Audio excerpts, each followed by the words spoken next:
من الشیطان الرجیم بسم اللہ الرحمن الرحیم سورہ البقرہ آیت نمبر 59۔ مگر ہوا یوں کہ ان سے جو بات کہی گئی تھی ظالموں نے اسے تبدیل کر کے کچھ اور بات بنا لی۔ نتیجہ یہ ہوا کہ جو نافرمانیاں وہ کرتے آ رہے تھے ہم نے ان کی سزا میں ان ظالموں پر آسمان سے عذاب نازل کیا۔ اور جب موسیٰ نے اپنی قوم کے لیے پانی مانگا تو ہم نے کہا اپنا عصا پتھر پر مارو تو اس سے پھوٹ نکلے 12 چشمے۔ ہر گروہ نے اپنا اپنا گھاٹ پہچان لیا۔ کھاؤ اور پیو اللہ کے رزق سے اور نہ پھرو زمین میں فساد مچانے والے بن کر۔ اور جب تم نے کہا اے موسیٰ ہم ایک ہی قسم کے کھانے پر ہرگز صبر نہیں کر سکتے، اپنے رب کو ہمارے لیے پکارو کہ وہ نکالے ہمارے لیے جو اگتا ہے زمین سے، ساگ اور ککڑی اور گیہوں اور مسور اور پیاز۔ موسیٰ نے کہا کیا تم ایک بہتر چیز کے بدلے ایک ادنا چیز لینا چاہتے ہو؟ کسی شہر میں اترو تو تم کو ملے گی وہ چیز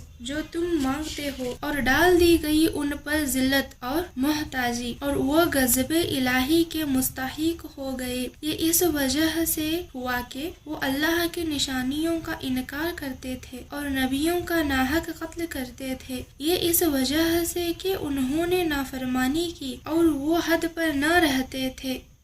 جزاک اللہ